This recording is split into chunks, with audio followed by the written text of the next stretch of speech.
zero knowledge? Okay. So zero knowledge is, you're trying to kind of protect the prover's privacy from the verifier. So it's not about a prover advantage. It's about kind of a verifier advantage, in terms of learning information about the witness. And yeah, the way zero knowledge is formalized is via the notion of there being a simulator, which you think of as sort of spitting out like random proofs. I mean, they're not really proofs. I mean, I think it's easiest to think about zero knowledge for interactive protocols. They're really since the protocols are interactive, the term they're not like static proofs, right? It's like what the simulator is really outputting is what we call transcripts. So like a list of all of the message sent over the entire interaction between, purportedly the prover and the verifier. And so computational versus statistical zero knowledge is referring to kind of two different ways of formalizing what it means for the transcripts output by the simulator to look like actual transcripts. Okay, and in the statistical case, it means statistical means like the transcripts output by the simulator kind of look like real transcripts, even to computationally unbounded parties. So even somebody who has infinite time to try to guess, like, is this transcript from the simulator or is it from like the actual prover and verifier, can't tell the difference. Whereas computational zero knowledge means that somebody given, like infinite time actually could tell the difference between, could tell that the simulator's transcripts are not real. But anybody who's, polynomial time bounded cannot tell. Now, you really don't have to worry about computational zero knowledge when you study snarks, because everything we do will actually sort of be perfect zero knowledge. But I guess conceptually, you could imagine. Go ahead. Yeah. Got this part now. I guess then what's the difference between statistical means given enough time, the distribution can be told, and like perfect means they are the same distribution. Right. So perfect means they're the same distribution. Statistical means they're like almost the same, but not exactly the same. So it's like they're so close that it means that statistical means like their distance as measured by any natural measure of distance between distributions is negligible. So basically, you would need like a super polynomial number of samples from the two distributions to detect any difference between them. Even if given infinite time to process the samples, you still just need the distributions are so close that you just need a huge number of samples. So that's sort of another way you can think about computational versus statistical. Statistical is saying, like, in order to tell, like real transcripts from simulated transcripts apart, you'd actually need a ton of samples, so a ton of transcripts being output either by the simulator, or the real prover and verifier before you could have any hope of telling the difference. Computational means a small number of samples might suffice, but it would take a ton of time to process those samples. So I don't know, maybe you have to like invert a hash function many times or something to tell the difference like that. So I guess in practice, there are people study like computational versus statistical maybe, but like are there people studying like perfect versus statistical? Yeah, so I mean, keep in mind, there are not only are there many variants of ZK, there's also, two different variants of soundness, computational versus statistical. And so, one thing I can tell you is it's like a major open question with statistical soundness. Is there a difference between perfect ZK and statistical ZK? So this is, I actually have a paper on this indicating that, well, it's not important. It's just, it's some evidence, or it's either you can view it as evidence that the answer is that they're different, or you could view it as evidence that it'll be difficult to show they're the same. So, yeah, there are open questions in the case of, statistical soundness. Is there a difference between perfect and statistical zero knowledge? In the case of computational soundness of arguments, I guess, we have perfect zero knowledge snarks, for NP complete problems or whatever. So, there's no open theoretical question there. It's like, we just, we can make our snarks perfect zero knowledge. So you don't have to worry about, statistics, going to statistical zero knowledge is not adding more power. We are, the most efficient snarks today are perfect. Does that answer the question? Yeah, and like I guess one more question is what does it mean by like capturing NP complete problems? Oh, I Um, just like uh, circuit sat is an NP complete problem, and we have snarks for that. but if it's statistical soundness, then there isn't. That correct, and so that's sort of getting at with statistical soundness, yes. So SCK, remember, refers to statistical soundness and as well as statistical zero knowledge. And here, you're absolutely right. We do not believe that this that we have good proofs of this form for NP complete problems. And I'll go on. Why does it important to like have NP complete problems? Oh, because in practice, that's what you want for the generality we need in practical snark. So, a practical snark is used for the prover to prove it knows a witness satisfying some property. Okay, that is like, the definition of NP. There is a witness satisfying some property. So, practical snarks, general purpose snarks. It basically means snarks for NP complete problems. Now you can,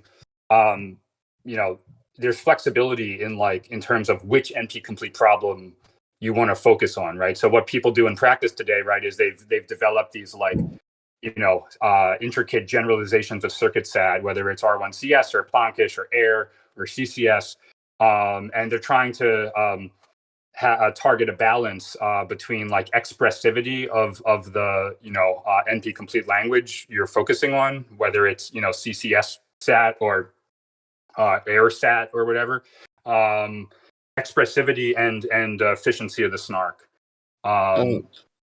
Is this expressivity related to like Turing completeness? Yeah, I guess the word Turing completeness just means that your model of computation can, in principle, compute anything given enough time, but it doesn't refer to efficiency at all, which is why I would prefer people to stop saying, such and such is an a Turing complete language or something. It's like a vacuous statement essentially. It says nothing about efficiency at all. But anyway, and so basically, the more expressive the class of circuits, like the smaller the circuit can be to represent the problem you care about. But then there's a tension whereby if it's an overly expressive class of circuits, like the snark to prove, knowledge of a satisfying assignment for that circuit will be like more expensive per gate. So there's like a tension between like how general do you allow the gates versus, or the constraints or whatever.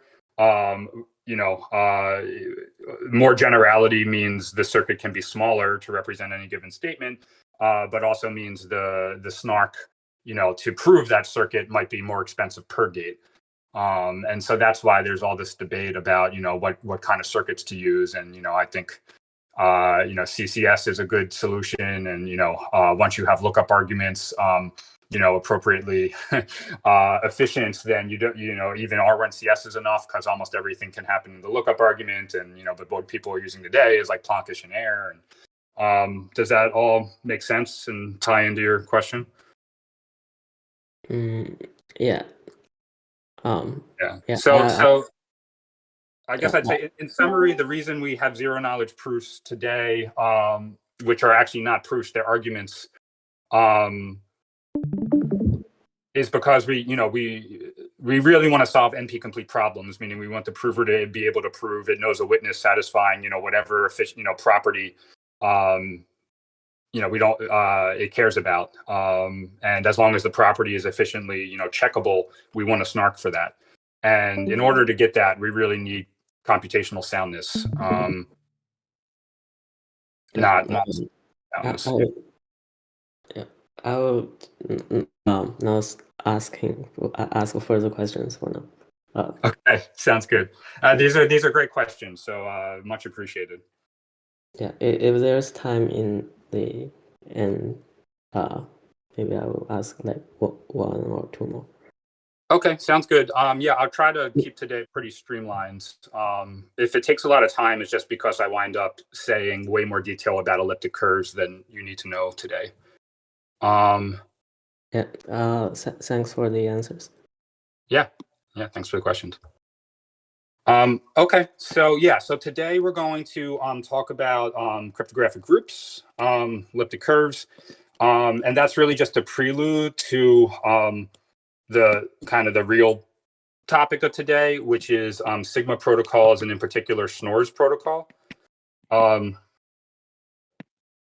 You need to know about cryptographic groups just to define the problem that Schnorr's protocol solves. So let's just dive into cryptographic groups now. So I'm going to start with just what is a group. Okay, it's basically just a set of elements that you can, I like multiplicative groups. It's just a notational thing or terminology thing. So a set of elements that you can multiply. Many people like additive groups, and they would just rename this operation from multiply to add. Okay, so the point is, like, the group is a set of elements equipped with some operation. You can call that operation whatever you want. I'm mostly going to call it multiply. It'll make sense to call it add, call it addition when we get to something like bulletproofs. But I think that's the only place I like to call it addition. So let me give a couple examples before we define what a group is. So the first key example is the integers under the addition operation, under integer addition.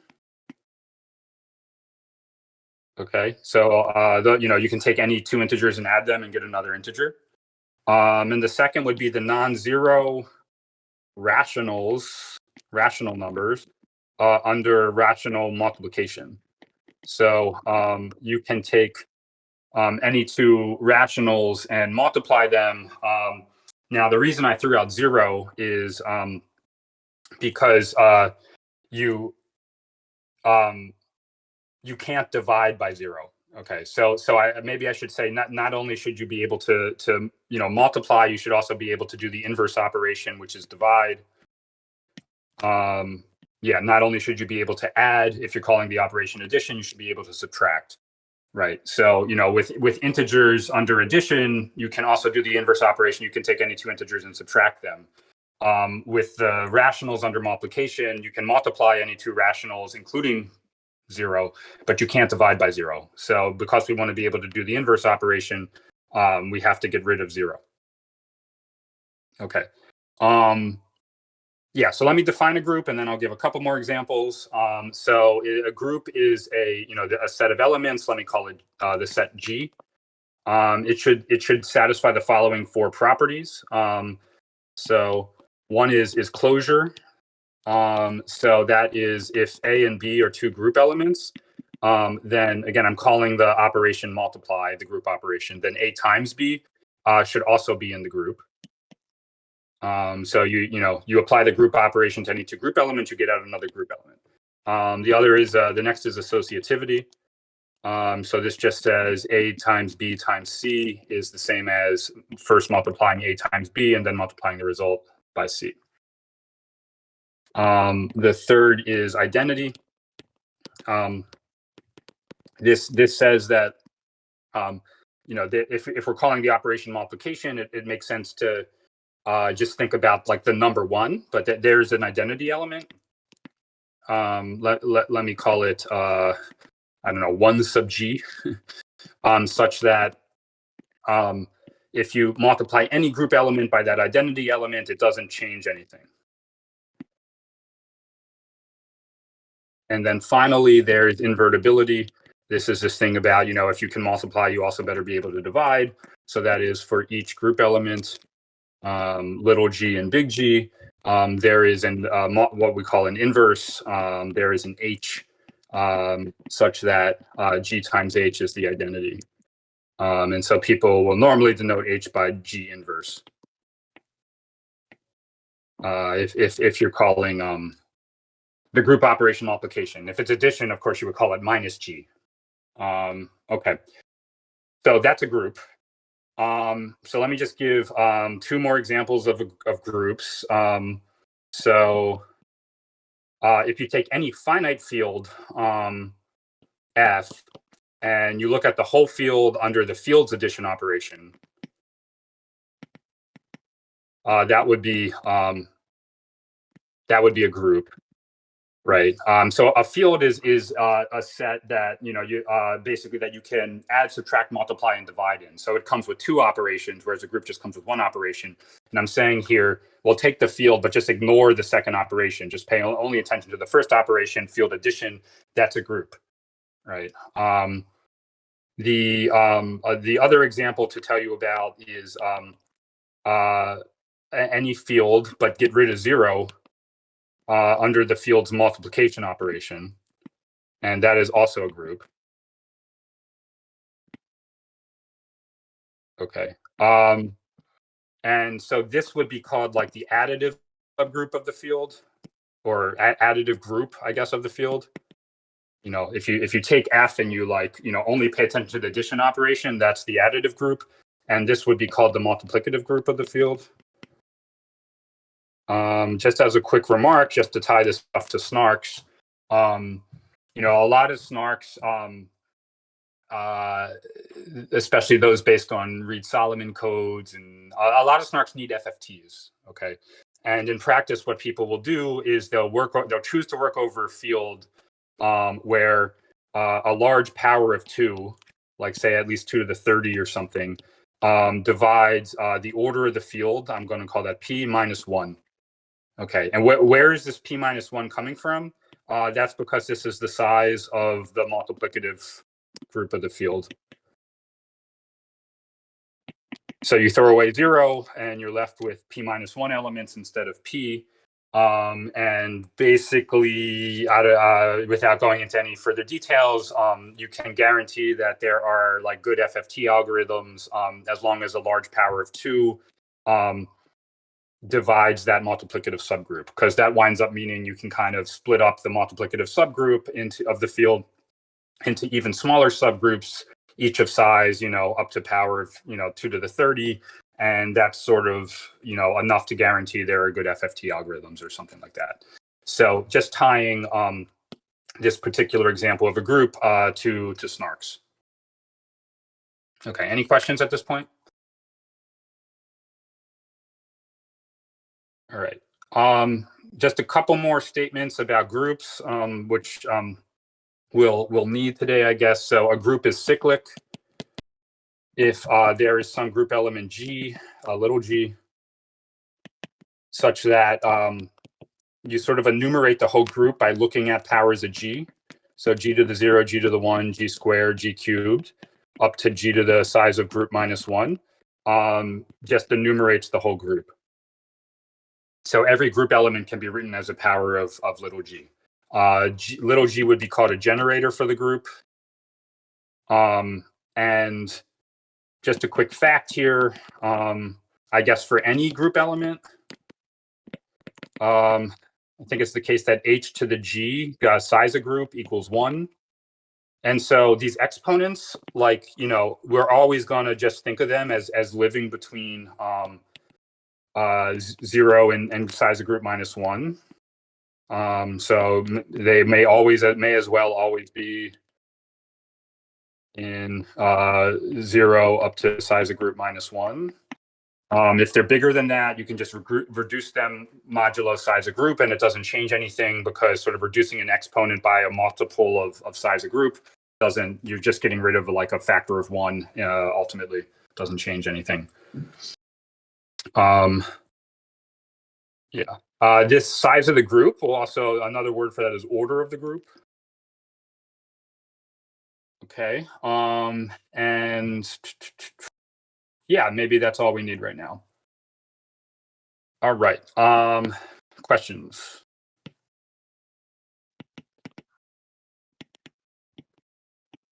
Okay. Then let's talk about the discrete logarithm problem. So here the input is two group elements, G and H. And the goal is to output the unique exponent x, such that, and so it's unique as long as you just assume the exponent is between 0 and the order of the group minus 1, such that g to the x equals h. Okay, that's the discrete logarithm problem. And now this problem is assumed to be intractable. Let's say when g and h are chosen at random from the group.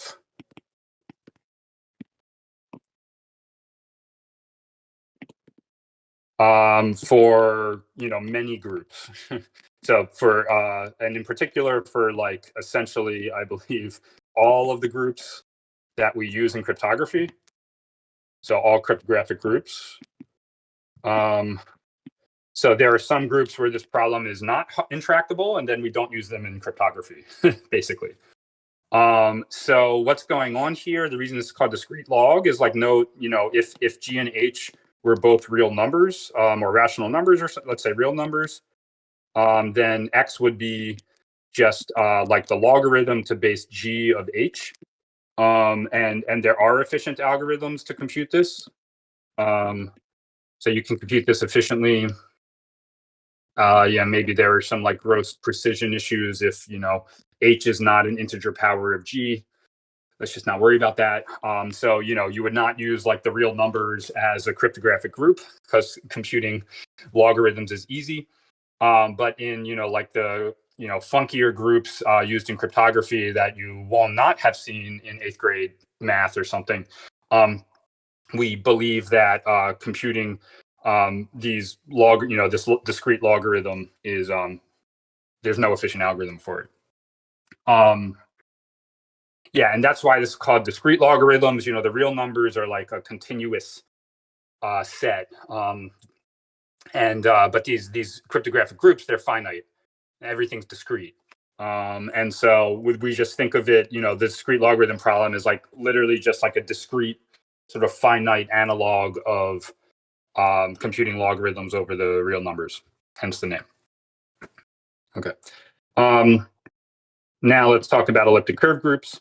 So these are basically these are sort of at a high level the most efficient groups for which we think discrete logarithm is hard. Roughly speaking, so that's why they're used all over the place in modern cryptography, at least public key cryptography. And by efficient, what I mean is the group elements don't take too many bits to write down. To express a group element just doesn't require too many bits. So roughly that's saying like, the size of the group isn't too big, roughly. And given two group elements, G and H in the group, it's fast to compute their product, G times H. So that's why I think before elliptic curve cryptography was developed, people actually did use certain multiplicative subgroups of finite fields, but I think the groups had to be significantly bigger.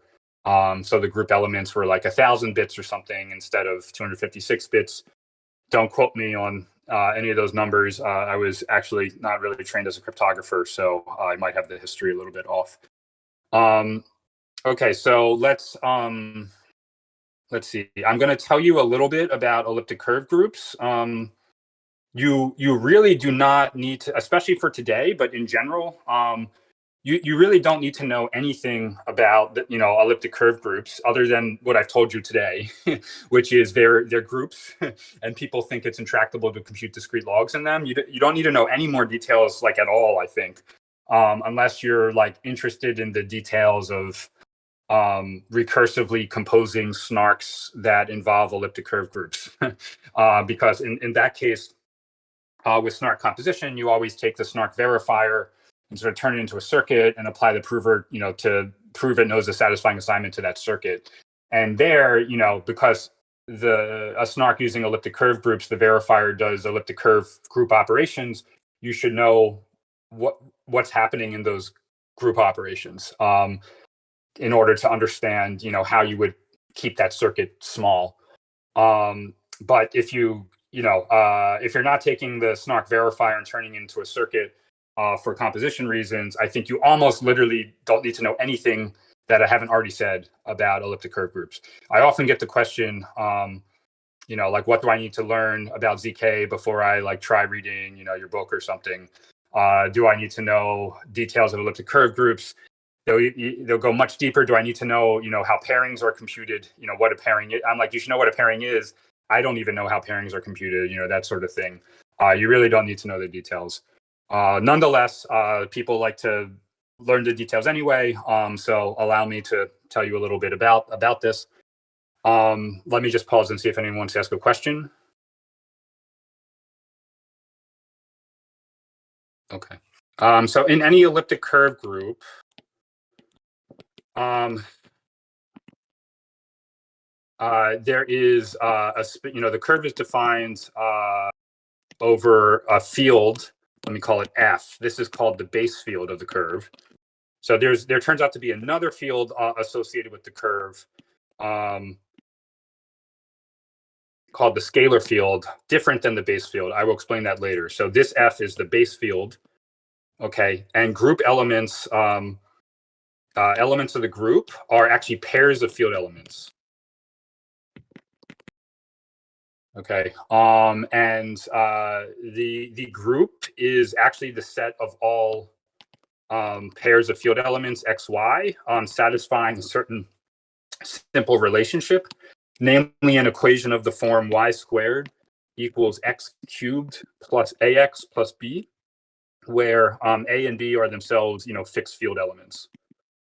So you tell me what A and B is, and that you tell me what the base field is, and what A and B are, and that tells you the elliptic curve group. Okay, so you change up A and B, you change the elliptic curve group. Okay, so pictorially, these elliptic curve groups look like the following. I mean, this is just like some degree 3 equation in two-dimensional space. Like here's X and here's Y. So, it looks something like, I don't know, something like this. Like this is, everything on this degree 3 curve is the group.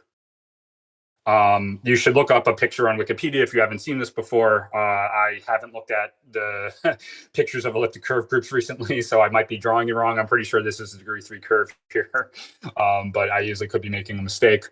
And now let's briefly talk about, if I give you two field elements, P and Q, how you would multiply them. So what is the group operation? So you can take any 2 points on the elliptic curve, and there's going to be a unique line passing through those 2 points. And if you take that line, it's guaranteed to pass through the curve at a third point. There's some special case about a point at infinity, which is definitely not worth getting into. So you look at that third point, let's call that third point x comma y, and p times q is defined to be x comma minus y. Okay, and note, for any xy that's on the curve, so is x comma minus y, just because y only appears in the equation squared. So, y and minus y lead to the same left-hand side. So if you leave x the same but negate y, it's also on the curve. Okay. Great. So that's elliptic curve groups. And so I don't know, there's like, efficient procedures to actually take, the two field elements representing P and the two field elements representing Q and figure out what X and Y are.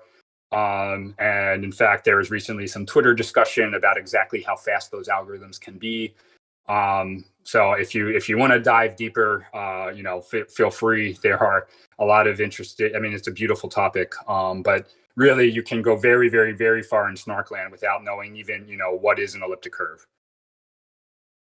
Okay, and now let's briefly just talk about. I need to talk about two more things. Algorithms for computing discrete logarithms and elliptic curve groups, and what this notion of a scalar field versus a base field. So let's talk about algorithms first. So roughly speaking, in most elliptic curve groups, the fastest known algorithm, generally should be, so people will sort of choose their curves, to guarantee that the fastest algorithm that's known for computing discrete logs should take time, size of the group, square root. Okay, so I think these algorithms work in any group. So like, you can never have a group where the algorithm takes even longer than square root size of group, many group operations. And so we have, many different elliptic curve groups where roughly we think this is like the fastest possible algorithm for the problem. But of course, that's just a conjecture. And if you had a quantum computer, it's actually known generically. You can do this in time, like size of group cubed or something.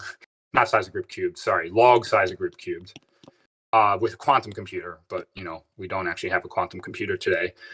And so, this square root here, the reason I'm telling you about this is that as a result, we always want our elliptic curve groups to have size at least 2 to the 256, because we want the fastest known algorithm to run in time, at least 2 to the 128, right? So that's what it means for, our elliptic curve group to have 128 bits of security.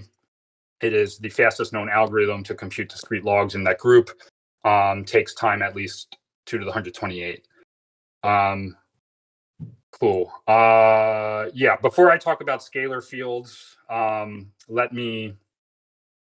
see what I want to say. Let me just give examples of elliptic curve groups that are important in practice.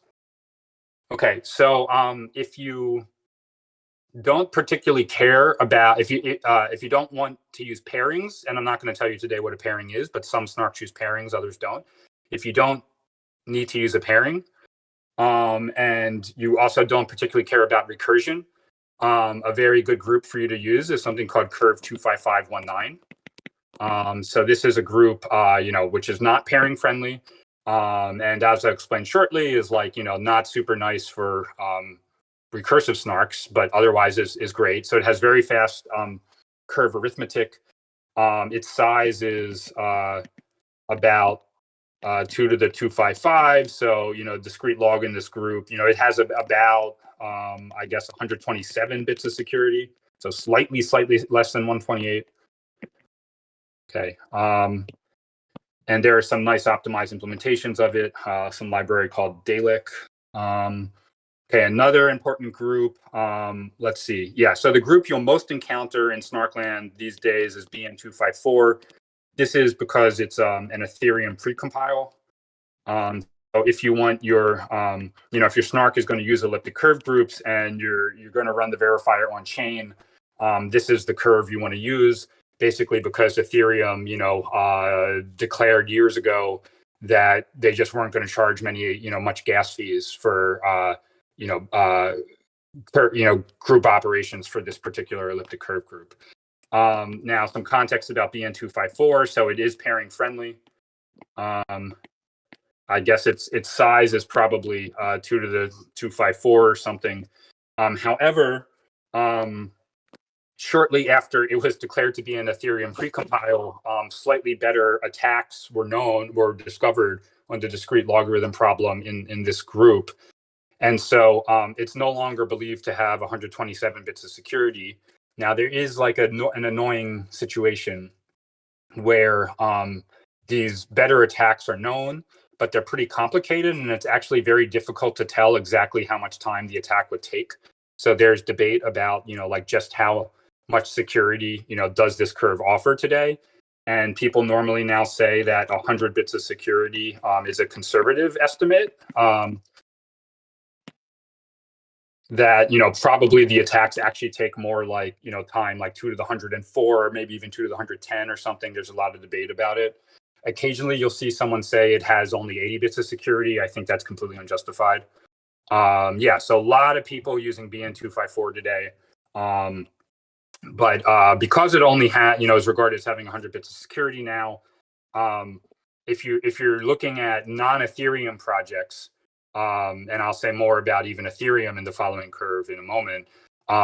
People are, also really like BLS 12381. So this is another pairing friendly curve. And it's still believed to have 128 or so bits of security. I don't know, maybe it's 120. But it's up there. Some people who will complain about it involves a 381-bit field. So the group size is, I think, still about 2 to the 256, but it's defined over a 381-bit field. So that does make field arithmetic a little bit slower.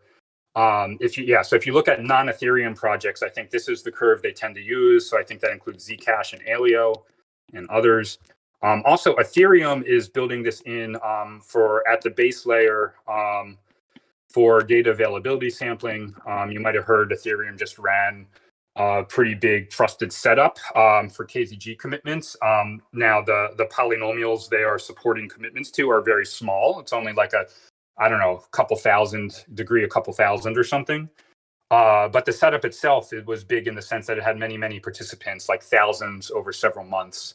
And I believe that those KZG commitments are all set up over this curve. So it's this funny situation where smart contracts, in order to kind of do data availability sampling, will be given some kind of limited access to this curve, but not full access. So even though this curve will be used, at the to do data availability sampling, if you want to run a snark verifier on chain, people are still going to keep using BN254 until or unless kind of Ethereum decides to, make BLS 12381 an actual precompile. Okay, so I think you're going to get pretty far just knowing these three curves, but I'm going to keep going for a little bit longer. So another important set of curves are pasta curves. These were sort of put forward for recursion reasons. So the Zcash team, I believe, had put together a very good, very highly engineered implementation of these two curves, with Palace and Vestis or something. And they are a cycle of curves. That's sort of what you want in order to be able to do arbitrary depth snark recursion. That's what kind of guarantees that you can take the snark verifier and turn it into a small circuit that you can then apply the snark prover to, and then you can take the snark verifier applied to that circuit and turn it into a small circuit that you can then apply the prover to again and again and again and again and again. And what's the reason you need two different curves here is exactly because there's both a base field and a scalar field for any curve, and I'll elaborate on that shortly. And so pasta curves are not pairing friendly. I'm almost done here, for telling you about all the curves people use. So, Zcash is not using pairing-based snarks, like they're using the bulletproof polynomial commitment now, doesn't need pairings. So they're totally happy with pasta curves. Now, some people who are doing recursion do want to use pairings. And unfortunately, we do not have good cycles of pairing-friendly curves, meaning where both curves in the cycle are pairing-friendly. But what people will do is they'll use a cycle involving BN254. The other curve is called Grumpkin. Grumpkin is not pairing friendly, but BN254 is. And so you kind of do all the recursion without ever like invoking a pairing, I guess, certainly not over Grumpkin, which just doesn't really have one. And then at the very end of all the recursion, you make sure that you're sort of operating over BN254 instead of Grumpkin, and BN254 is pairing friendly, so you can apply a pairing-based snark to get that final snark proof. So I think a lot of people, view the future of Nova, which is, involves recursion. It's all about recursion, as maybe being built over this cycle. There are efforts to do that now. So you basically, do all the folding. If you don't know what this means, do not worry about it. Over this cycle, the folding doesn't need pairings at all. You sort of end working over BN254, and then you can apply like Planck or Gross 16 at the very end to get that proof on chain. And then finally, I'll say if you want to do snark recursion, but not like very, very deep recursion, if you just want to say take like a fast prover snark that has big proofs and just bash the proof size down by composing with a slower prover snark, but with smaller proofs, you don't need a cycle of curves.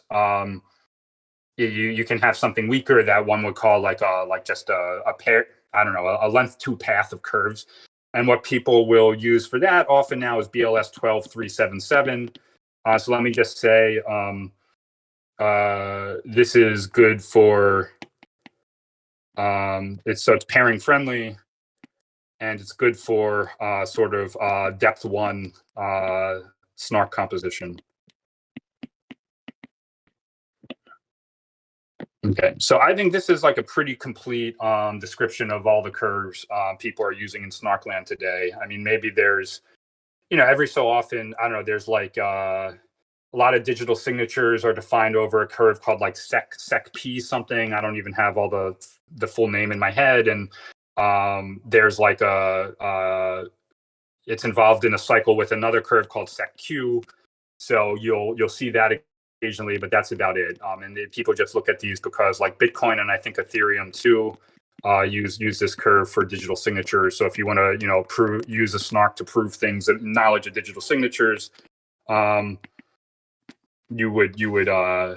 be forced to kind of use that curve if you're talking about a signature that authorized this transaction or this like Ethereum transaction. You have no choice but to use this kind of curve. Okay. Questions about elliptic curves? Is Grumpkin slow compared to pasta? That's a good question.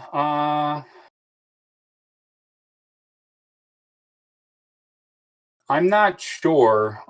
It shouldn't be majorly slower. I think my guess is it's probably a little slower. So pasta curves, the Zcash implementation is very good, but also they have like they have better than let's say naive base field arithmetic. So like if you're really interested, you can go to my tweets and go deep into the replies. There was a lively discussion this week that delved deeply into this sort of thing. And yeah, so in general, when people do like arithmetic over large fields, they typically use something called Montgomery reductions, to reduce mod p, and some elliptic curve groups allow for better kinds of reductions, more efficient than Montgomery reduction, and the pasta curves are one of them. And I would guess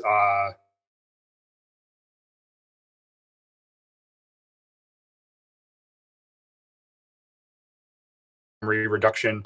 Curve 25519 does, which is one reason it's, kind of has the best performance if you don't care about pairings or, cycles. So anyway, high level, I'm going to be some night and day difference. It's maybe, I would speculate, 25% better or something for curve operations. And don't quote me on that, but that would be my guess. Yep, makes sense. Cool. Other questions? I had a question. Yeah. So I've heard of this cycle of curves called MNT curves. Yeah. I think. Yeah. I believe they're not very efficient in one way or another. I'm not sure which. Could you maybe just compare that with, like, say, pasta curve cycles? Or, Yeah, just to get an great. idea? Yeah, great question. Yeah, so MNT curves come up, and they're kind of the best or only approach to getting a cycle of curves where both curves in the cycle are pairing friendly, right? So like BN254 and Grumpkin is a cycle where BN254 is pairing friendly, but Grumpkin isn't. Okay.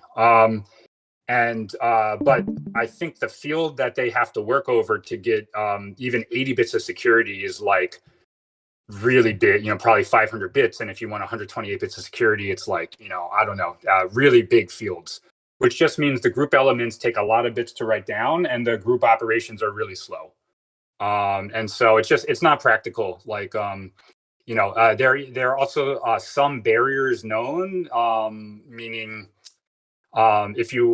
it's known that like groups that form a cycle where both curves in the cycle are pairing friendly, it's known like certain kinds of groups just can't, have that property unless the base field's really big.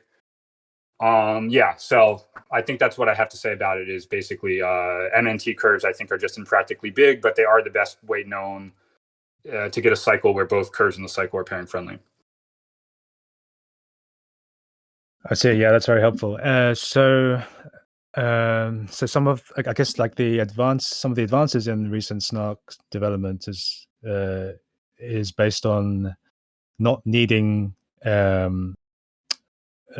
both curves to be pairing, not needing pairings in both curves, is it, or something like that?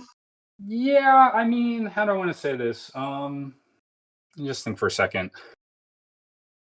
Okay, so yeah, I mean, we'll get to the topic of recursion, much later. Yeah, I mean, the very old way of doing recursion,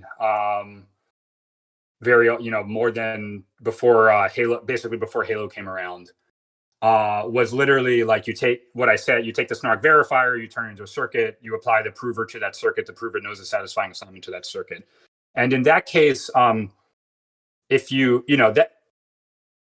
that trying to keep that circuit small is tough. And so what people would do is, the SNARKs with the simplest verifiers, they use pairings and a trusted setup, right? They're Gross 16, they're Planck, they're Marlin. And so if you just wanted to just do straight up like deep recursion on a SNARK like that, you would need a cycle of curves where both curves are pairing friendly. If you didn't have that, you'd be doing non-native field arithmetic, at least sort of every other step of the recursion or something. And so, yeah, so I'd say the motivation for Halo, as far as I know, was twofold. I think they actually mainly cared about, just based on the title of the paper, it had the word transparent in it, I think.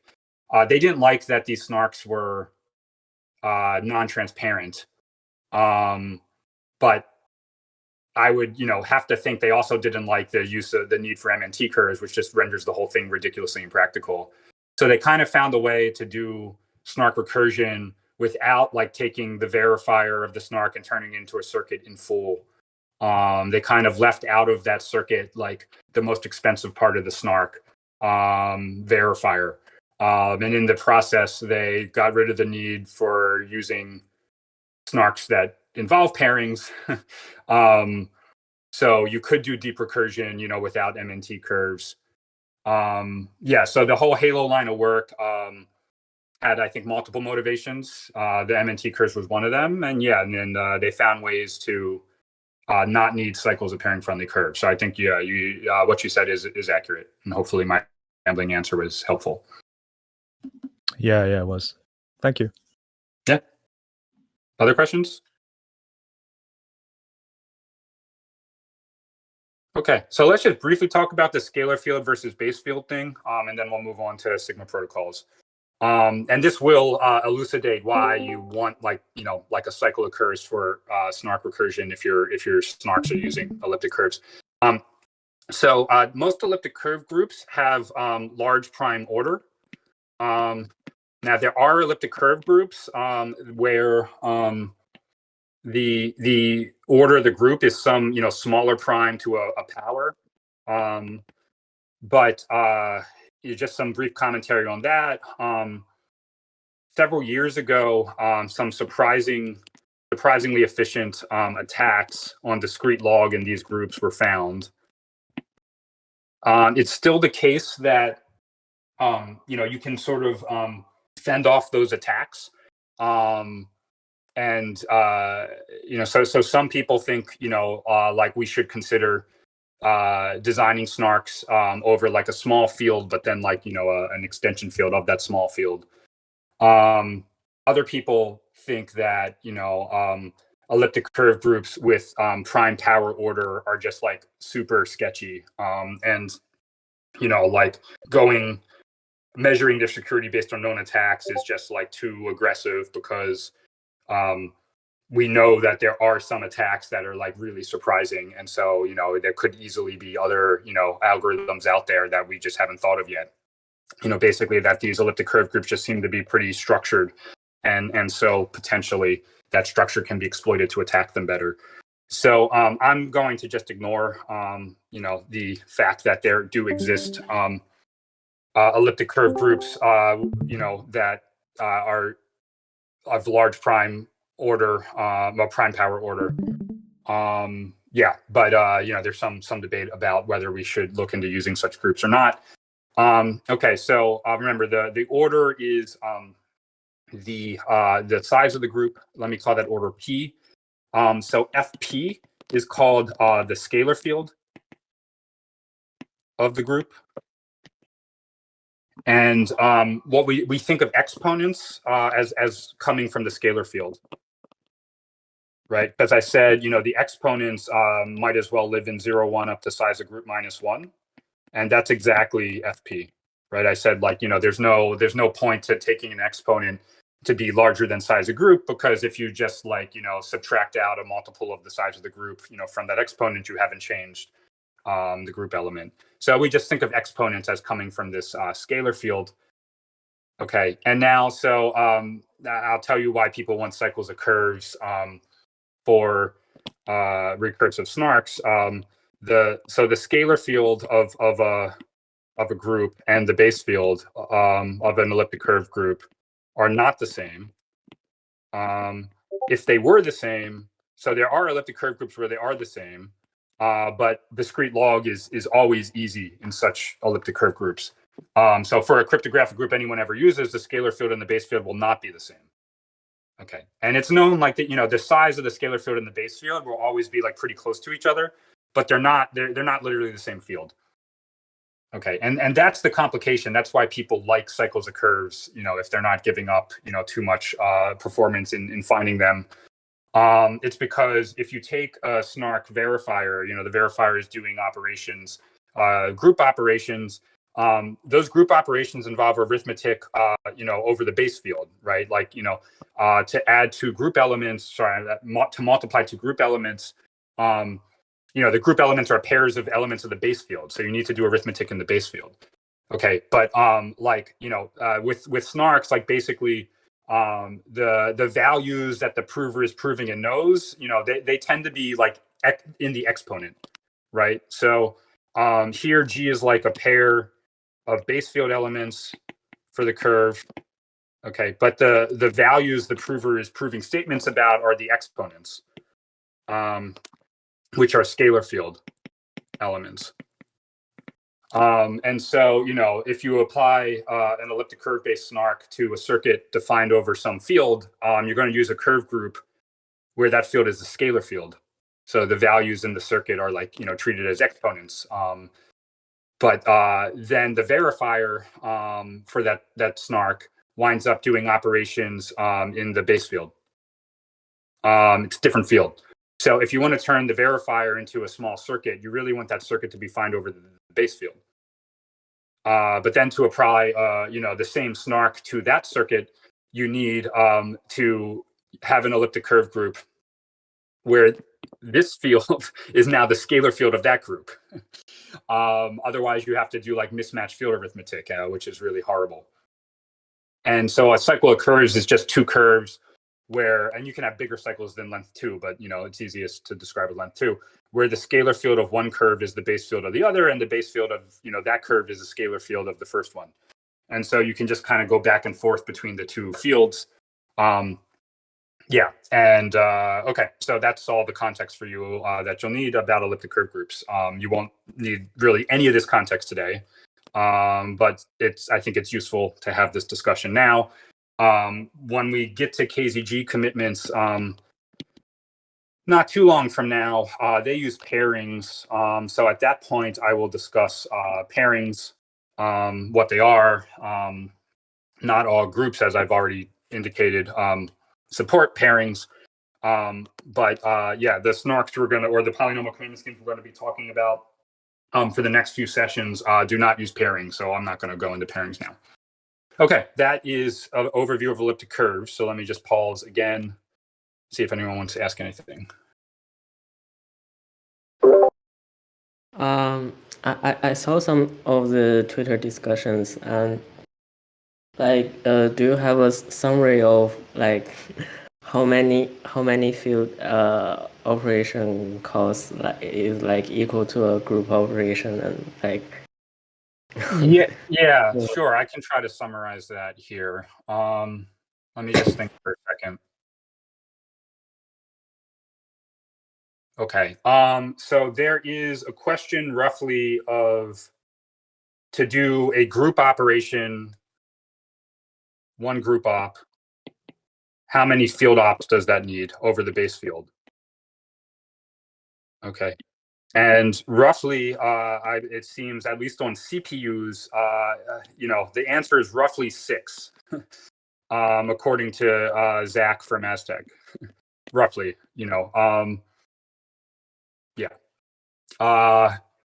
and then there's a question of how many CPU cycles does it take to do one base field op.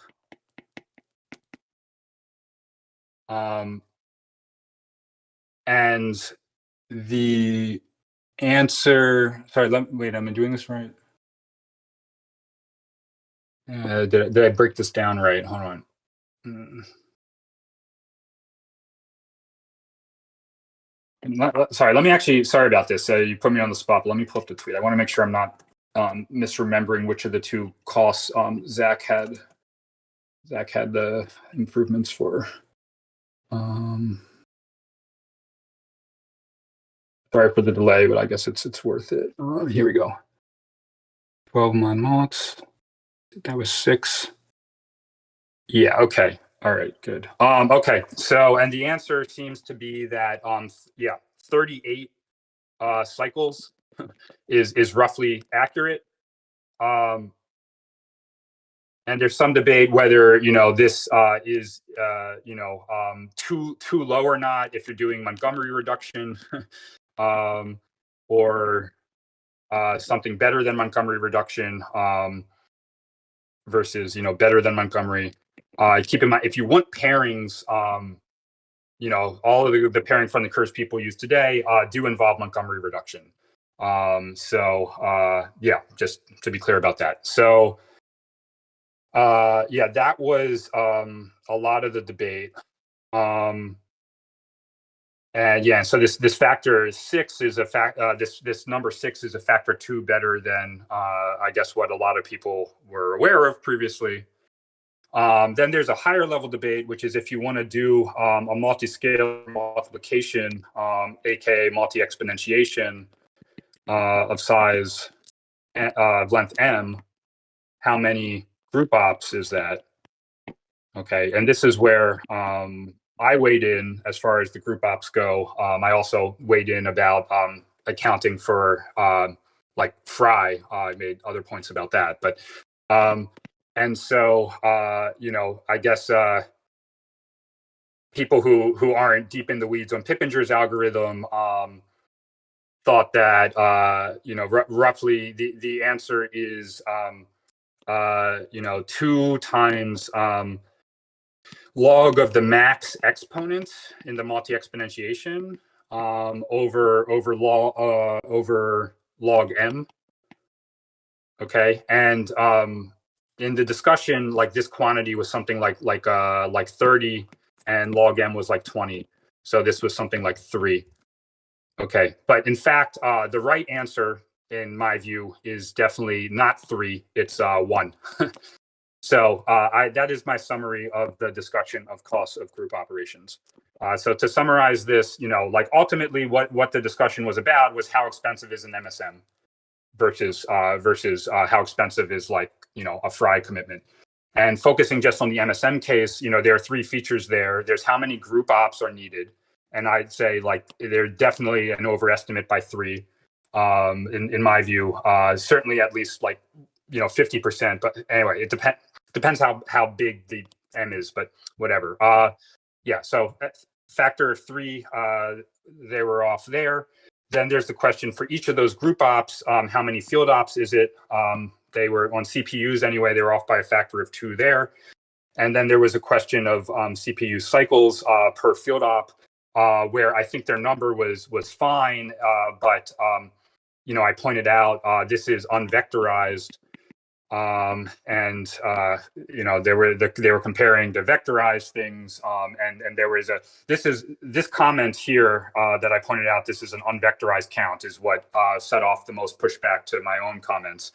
The short version is, it's there are only some curves where there are vectorized implementations out there today of the curve operations. In particular, maybe the best example is curve 25519. So the objection to me pointing that out seemed to be that curve 25519 is not particularly friendly to recursion. So if you wanted recursion, you wouldn't use that curve. And so I shouldn't be pointing out that there are curves out there that people do use if they don't care about recursion, whereby these operations can be vectorized. And so, the vectorization can easily save at least a factor of 2, which would, 38 goes down to like 20 or something. Yeah, so that is my summary of the discussion as far as the curves go. And then there's even, a whole new can of worms when talking about Fry commitments. Was that clear enough? A couple follow-ups. So, what do you mean by vectorize? Is it like you can parallelize it? Or? Yeah, it's basically a parallelization thing. It's saying like in one CPU cycle, you can do multiple field operations, sort of something like that. So if you look at the slide that sparked the discussion, it says that a 31-bit modular multiplication takes about a third of a cycle, and like literally nothing can take less than 1 cycle. That's like like in quantum mechanics, there's like some Planck bound, you can't go below it, like, or something like that. There's a distance that you can't go smaller than. 1 CPU cycle is like like that. So it only makes sense to report like a third of a cycle for some operation, if you can kind of do several of those operations in parallel within 1 cycle. And in fact, yeah, so it's nastier to vectorize things, I guess, when you're dealing with 256 bits instead of 31 bits, because 31 bits kind of fits into 1 native data type on a machine, and 256 bits doesn't. But indeed, with curve 25519 DALEC, which is a library that is widely used, vectorization is done, and it saves a factor of 2 on basically every Intel chip that's been built in the last 10 years. So definitely think that was reasonable to point out as context. Anyway, does that make sense? Yeah. And The field operation here means like big field. Yeah, exactly. So these MSMs is referring to elliptic curve group operations for 128 bits of security. All of these groups are at least like 255 or defined over 255-bit base fields. If it's small field, it's like how much factor? Yeah, I mean, so you can read some of the, you're going to get into immediately, like, should you be vectorizing, the small field stuff, but not the big field stuff, and blah blah blah. If you allow for okay, so if you're comparing like a vectorized 31-bit field op to an unvectorized 256-bit field op, there's like 100x difference.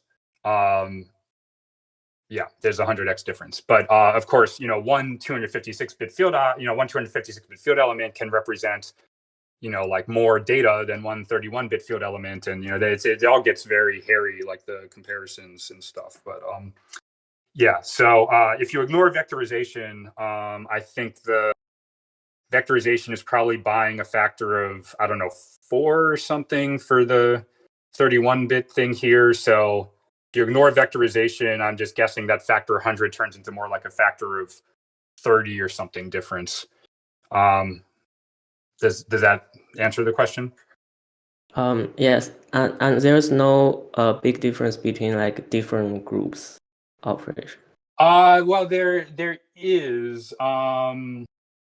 Well, that's getting, well, it depends what you mean by big. That's certainly getting at the difference between Montgomery reduction and better than Montgomery reduction. And so like the reason curve 25519 operations ignoring vectorization is a bit 25 to 50% faster than BN254, right? They're basically the same field sizes involved, but the field for curve 25519 is better structured. I think it's 2 to the, don't quote, it's a little embarrassing, like, I'm pretty sure curve 25519 involves a base field of size 2 to the 255 minus 19 or something. And this is like a very, very nice field size. It's like almost a power of 2. And so you can get this like, nicer field arithmetic. But it's only really buying you between, like 25% and like 30% speed up or something like that. It's like 1.25 to 1.5 times faster than like BN254, I think. So, there are 2 things that kind of determine how expensive the field operations are. Like one is like just the size of the field. If the field is, certainly if it's bigger than 64 bits, then you're using multiple different like kind of primitive data types on most hardware to represent a field element, and like that's going to be expensive in certain ways, and that's why people like to complain about BLS 12381, because those field elements have size about 2 to the 381, and like there's sort of a jump from below 256 bits to above. But then there's another issue, which is like how structured is the field size, and if the field size is pretty close to a power of 2, then field arithmetic gets nicer. So you have to factor in both things: how big is the field and how structured is the prime. Is that helpful? Yeah. Got it. Thanks. Cool. Yeah. So it's a complicated topic, obviously. And I in the recent Twitter discussion, I was responding as quickly as I could to I think an uncomplicated discussion of a complicated topic, and I did the best I could, and I think I did an okay job, even though clearly some people didn't love what I had to say. So anyway, I hope this discussion was educational. All right, so we're pretty deep into the session. I think what I'll do is just do some like super sketch. I think we shouldn't do like all of Schnorr's starting an hour 15 minutes in. So I think I'll do some super high level sketchy stuff, and then we'll do the details next session. I do think we're going to be able to have one more session before I have to take a little break because of having a newborn. But obviously keep watching the chat for updates on that. So let's quickly talk about Sigma protocols, and I'm going to give myself a hard cutoff 15 minutes from now. Okay, so in any Sigma protocol, there's a prover and a verifier. A Sigma protocol just refers to a 3-message protocol where the prover speaks first. So the prover sends a message M1 to the verifier responds with some random challenge E, and the prover then responds to that challenge, and the verifier like accepts or rejects. Okay. Where does the term Sigma protocol come from? It's actually, I guess, if you draw these challenges in a certain way, I mean, I guess, I don't know, there's the first message, here's the second, there's the third. I guess it sort of looks like the Greek letter sigma. I don't know. That's why they call it Sigma protocol. It's literally like, just these 3 lines, I guess, look like a sigma. Just FYI, that's what I'm told. So, all right. Schnorr's Sigma protocol allows the prover to prove it knows a discrete logarithm. So here there's, the verifier and prover both know 2 field group elements G and H, and the prover claims to know an X such that G to the X equals H. And Schnorr's Sigma protocol lets the prover prove this to the verifier. Okay, so the obvious trivial proof of this is to just send X to the verifier. That would violate zero knowledge. So the interesting thing about Schnorr's Sigma protocol is, it's both secure. The prover has to know X to kind of pass the verifier's checks, unless it gets like super duper duper lucky. And the verifier learns nothing about X. Okay, so in particular, there are 2 key properties of the Sigma protocol we need to consider. One is honest verifier, perfect zero knowledge, which we discussed last time. So this is, as long as the verifier is honest and, actually picks the challenge E at random, the verifier will learn nothing at all from the prover's messages about X, other than, of course, that the prover knows X. And the other property, there's the question of how do you formalize that the prover knows X? And the way Sigma protocols formalize it is something called special soundness. Okay, so let me say what that means, and then I'll sort of ramble a little bit about how to interpret this. So special soundness says the following. So given 2 accepting transcripts, say M1, E, M2 is the first accepting transcript, and the second one has to share the same first message M1, but a different verifier challenge E prime, and then some prover response M2 prime. Special soundness says you can take any 2 accepting transcripts of this form and turn it into the witness X. Okay. Visually, you can view this as a tree, I guess. So the prover has already sent M1 at this node, and we have 2 verifier challenges E and E prime. And then the prover responds with like 2 different responses, M2 and M2 prime. And, both of these lead to accepting transcripts, M1, E, M2 prime, M2, sorry. And this one is M1, E prime, M2 prime. Okay, and again, special soundness insists that, there's an efficient algorithm that fed these 2, any 2 transcripts of this form can output X. Okay, so what this is saying here, there's something funny going on. And I tried to discuss this some last week as I was explaining why zero knowledge is not actually, conflicting with security, right? So the verifier interacting with the prover sees 1 accepting transcript, okay? Special soundness says if the verifier was able to see 2 accepting transcripts of this form, then actually the verifier would not only, you get the worst possible violation of ZK, right? The verifier would actually learn X. So, the what's happening is given 1 accepting transcript alone, HV-PZK guarantees the verifier learns nothing at all about X.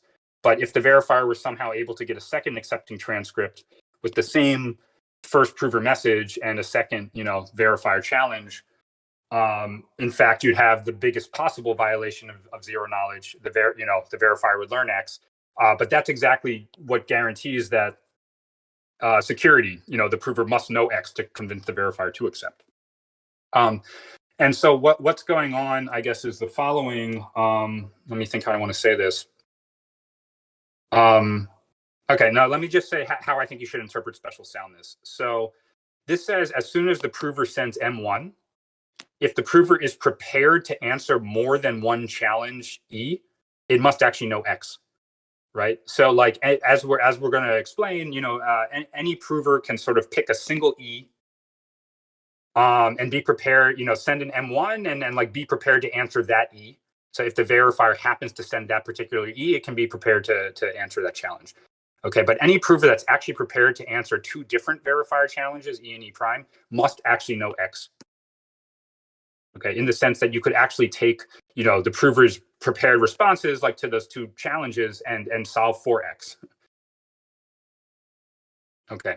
And in fact, like the way the way most snarks formalize knowledge soundness is they say, oh, there should be an efficient extractor that can take the prover and like pull the witness it's claiming to know out of its head. And the way we would take a prover in a Sigma protocol, that special sound, and actually pull X out of its head is we would run it once to get the first transcript, rewind it until right after it sent M1, and then like run it again, but with a fresh verifier challenge to get the second transcript. And that's what I was saying last time is like security is, saying like we actually want this property that if you could sort of, rewind the prover and restart it again to get a second transcript, you actually want that you could sort of have a gross violation of zero knowledge. That's what it means for the prover to know the witness that it's claiming to know. You can take the prover and pull the witness out of its head. Just the verifier is not actually given that access to the prover to get the second transcript here. So it doesn't, it's just given the one transcript and it learns nothing about X from it. Okay, questions about that? Okay. All right, so I think I've given myself 10 more minutes. And so I think we can actually just step through Schnorr's Sigma protocol the way I cover it in the book, which is the only way I've ever understood it. Which is to sort of go attempt one, it goes through like 5 different attempts and the 5th attempt actually works. The first 4 don't. I think we can do that in under 10 minutes. And then like next time, that's actually about as far as I got with the session last night too. I also ran out of I want to stop the 2-hour sessions moving forward since my time will be more limited. So let's just spend 10 minutes sort of trying to build up to Schnorr's Sigma protocol. So I think I already told you what like the dumbest attempt at designing Schnorr's Sigma protocol would be, which is the prover just sends the witness to the verifier. And the problem here is this violates zero knowledge, but of course it's, as sound as can be. The verifier is just going to check here that g to the x equals h. So perfectly secure, not zero knowledge. Okay, so a slightly less naive attempt, I guess, would be for the prover to send to the to try to break X into 2 pieces. That is to pick an R at random and send and R is an exponent here. So to pick an exponent R at random. And send to the verifier R and X plus R. And let's say, it's a little artificial, but let's say the verifier would check that. How do I want to write this check? Let me just think. I want to write it as. All right, I don't know. It's an artificial check, but g to the minus R times g to the X plus R equals H, right? And so this check will obviously pass because, g to the X equals H, and this is just g to the X. So again, the issue is it still violates zero knowledge. Okay, what's going on here? Something slightly interesting happened here. Okay, so like if the verifier like only learned X plus R rather than R, if I sort of put a big box over R, the verifier didn't learn R, then X plus R is just a uniform random exponent independent of X. So you're taking X, you're adding something fully random to it, the result is fully random. And so that would totally hide X from the verifier. Okay, the problem is like that itself is just a random exponent. And so that's useless alone to the verifier, right? The verifier itself could just pick a random exponent and be essentially the same thing. It'd be, distributed exactly the same. So, in order for X plus R to be useful to the verifier, the prover here is then also telling the verifier R, but once it knows both R and X plus R, it can solve for X, and so it violates ZK completely. Okay, any questions so far? But this idea of breaking the witness X into two parts, something random and something else that's also, like completely random if you didn't know the first part, that's going to be like central to Schnorr's protocol. Okay, so attempt 3. Now we can have the prover first send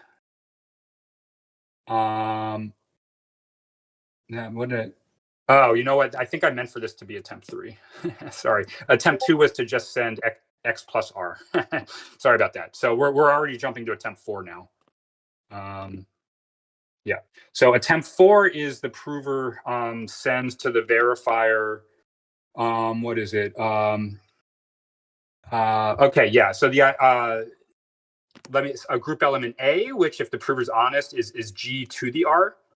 Okay, and the idea here is the prover is hiding R in the exponent of G. Okay, so the idea is, the problem in attempt 3 was the verifier learned R and therefore was able to, subtract R off of X plus R and solve for X. Okay, so what we're going to do is we're going to still send the verifier R, but no longer like in the clear, rather like kind of hidden in the exponent. All right, and if the verifier could solve the discrete logarithm problem quickly, it could pull R out of the exponent, but we assume that is intractable. Now we are going to establish unconditionally, of course, that Schnorr's sigma protocol is zero knowledge. So we're not going to need any assumptions, but this is the intuition here. R is like hidden from the verifier because it's stuck in the exponent. Okay, and then we can have the prover send X plus R as before. All right, so that's attempt 4. And again, it's exactly attempt 3, but now we've just hidden R in the exponent. And the idea is what would the verifier's check here be? It would be it would check that get this right, A times H equals G to the Z. Okay, and so this is just I know I'm trying to wrap up here in 5 minutes. That's fine. So A, if the prover's honest, is G to the R. H, if the prover's honest, is G to the X. And so that's exactly what, G to the Z would be, because Z is X plus R. So the honest prover would certainly pass this check. Okay, now the problem is this is still not zero knowledge. So we've had 3 attempts here because I skipped attempt 2, and every single one of them was secure but not zero knowledge. Let's see why this is not zero knowledge. So I gave some intuition that it's getting pretty close to zero knowledge because the verifier doesn't actually know R, so it can't just subtract R from Z to get X. Now remember, am I saying this right? Sorry, does this violate zero knowledge or? No, I'm sorry, this is zero knowledge. No, the intuition for zero knowledge is precise. It's this one actually violates security, violates special soundness. Sorry about that. All right, and now I'll explain why it violates special soundness. Okay, now it is ZK, and I'll tell you what the simulator is. The simulator basically always only does one thing. It chooses the transcript kind of out of order. So here the honest prover would have chosen R and then used that to derive Z. The simulator is going to choose Z and then use Z to derive R.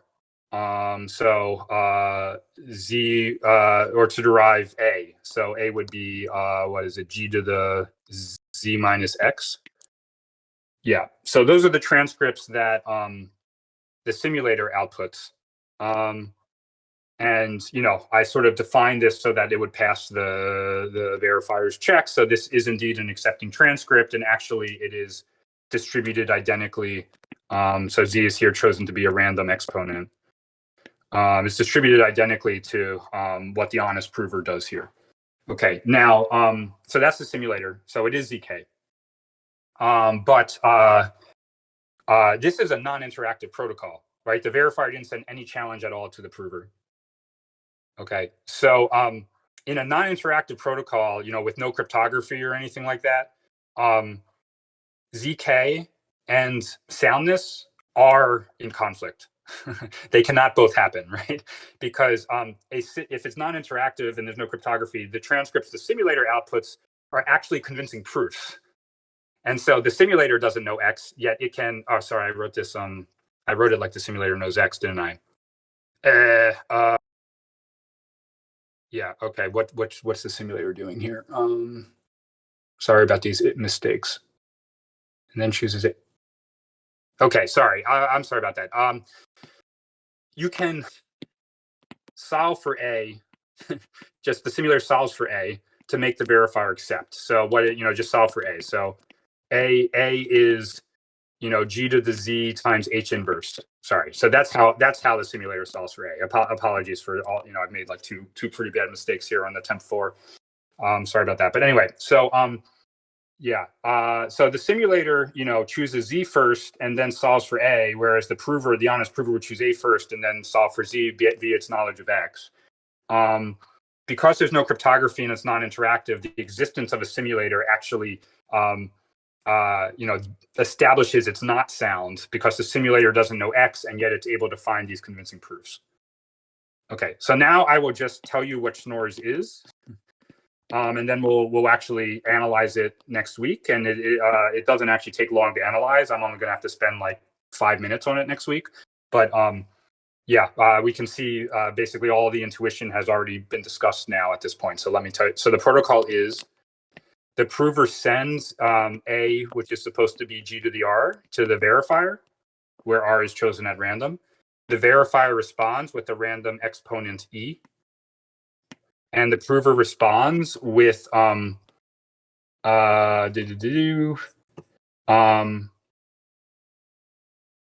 it supposed to be? With a Z that's supposed to be X times E plus R. Okay. And the verifier just checks that. What should the right check be? I think it's A times H to the E equals G to the Z. Okay. Now, a bunch of stuff happened there, so that might be a bit to swallow all at once. But what's happening here is attempt 4 is exactly what you get from Schnorr's by fixing E equals 1.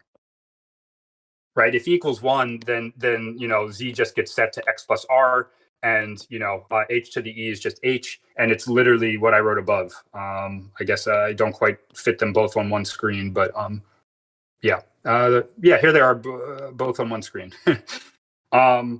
So what's going on is the following. So, the cheating prover can always pick one value of the verifier challenge E that it can be prepared to answer, even if it doesn't know X. Okay, and so in attempt 4, it's as if we fix the verifier challenge to the value 1, and the prover can always be prepared to answer challenge 1. But as in Schnorr's, as soon as the prover is prepared to answer a second challenge from the verifier, it must actually know X. That's what special soundness requires. So we'll analyze that next week. But yeah, the intuition is really what was already in attempt 4. This random value R is sort of hidden in the exponent of G. So the verifier doesn't actually know anything about R if it can't solve discrete logarithms quickly. The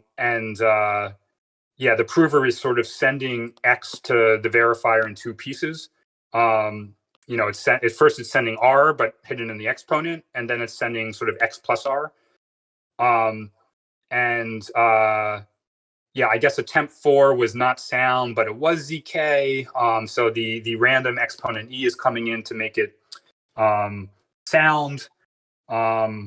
Again, as soon as the prover is capable of prepared to answer 2 different challenges E, it must know X. Okay, so that's Schnorr's. And just next week we'll analyze formally. We'll show its HVPZK, but again, the simulator just basically does more or less exactly what the simulator for attempt 4 did. And we'll show that as special sounds, which basically amounts to showing that if the prover is prepared to answer 2 different challenges E, it must actually know X. The way that goes, this is my last sentence, and I'll stop talking. Is basically each accepting transcript, like finding a Z that passes this check, gives a linear equation in 2 unknowns, the unknowns being X and R. Okay, and so if I just give you one equation in the 2 unknowns X and R, and R was chosen at random, you don't actually learn anything about X. But as soon as I give you two equations and two unknowns, you can solve for both X and R. And so that's how sort of the special soundness extractor will work. It'll take these two transcripts that share the first same message. It will turn them into like just two linear equations into two unknowns X and R. You solve for both X and R, you know X. Okay, so I'll stop there. Again, sorry for some of the mistakes. Hope it wasn't too bad. If anyone wants to ask any questions, I can stick around for a little longer. Otherwise, thanks as always, and monitor the chat all week in case I have to cancel next week. Thanks again.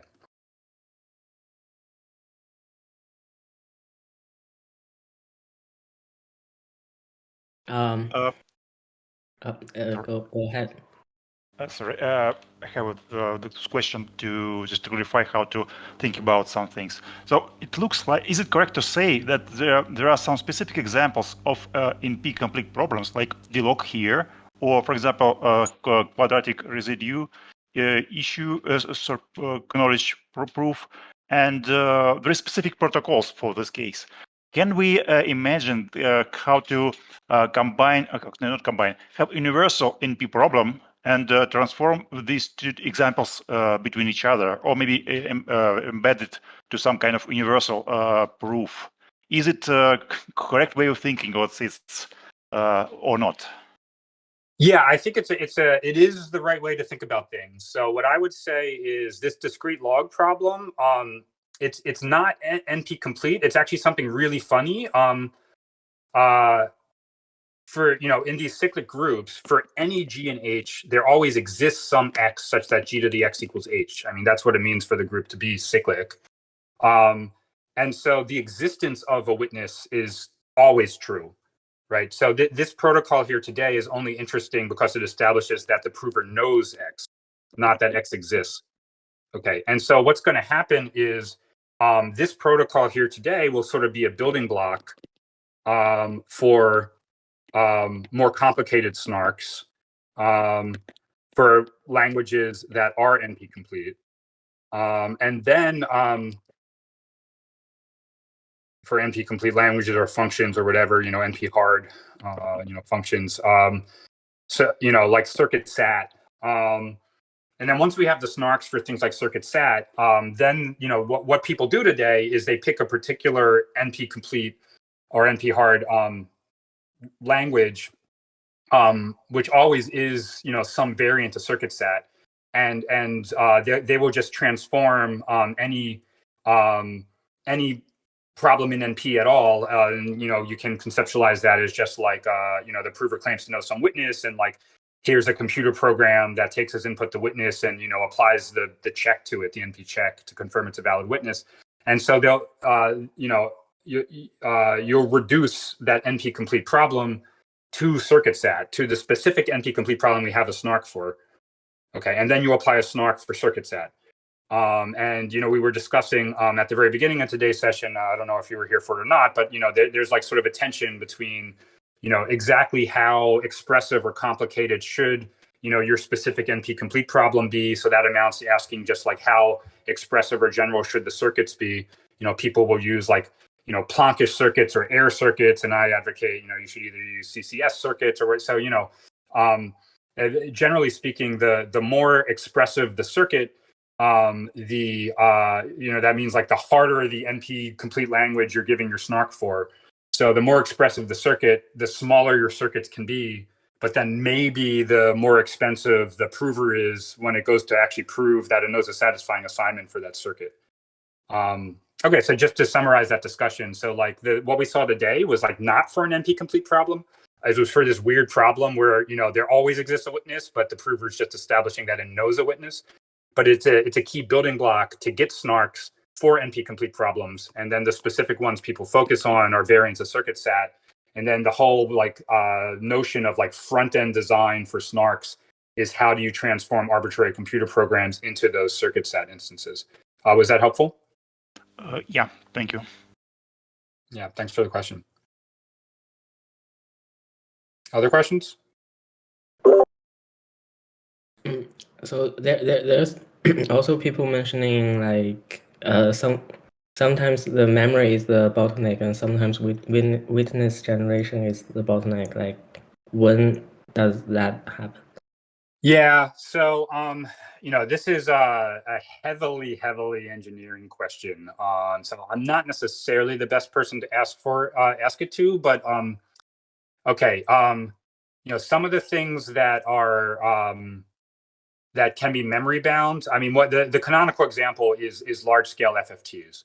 Okay, so this is one of the reasons why all of the Fry based projects break circuits up into like the smallest pieces that they can, basically, like, size 2 to the 20-ish, like really small pieces, because they really do not want to apply an FFT to a vector that's like bigger than that. And once the FFTs get big enough, I don't know exactly what the right size is, but certainly like 2 to the 30 or bigger, they tend to get memory bound, where the memory accesses are the bottleneck and not the field operations. So that's definitely a canonical example to keep in mind. And if you never apply the FFT to a very big vector, the whole vector sits in some kind of cache or something, then you don't wind up with memory boundedness issues. Also, different hardwares have different memory speeds. So I think GPUs have like really fast memory, but CPUs less fast and stuff like that. And yeah, I know less about like the I think MSMs are easier to parallelize and tend to be less memory bound. They they just involve like more field work without having to access field elements that are not naturally stored like right next to the current field element or something like that. I'd have to actually think through Pippingers in my head a little more to think about its memory, if it has any memory locality. Anyway, so high level, I'd say, FFTs, when they get applied to really big things, they are memory bound. That's the canonical example of a memory bound computation. Witness generation.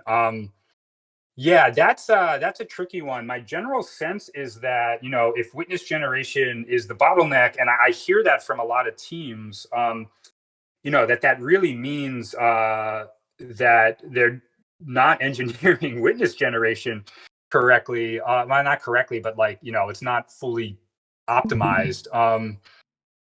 You really should get, an engineer's perspective on this. But, my view is once you have the witness, the cryptographic operations like are expensive enough that like it should be more expensive to do the cryptographic operations than it is to generate the witness.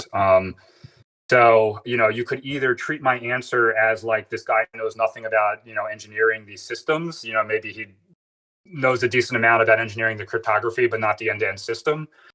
Or you could treat it as, that engineering the witness generation is just like indeed like a complicated enough engineering problem that is just not fully optimized as much as it could be today.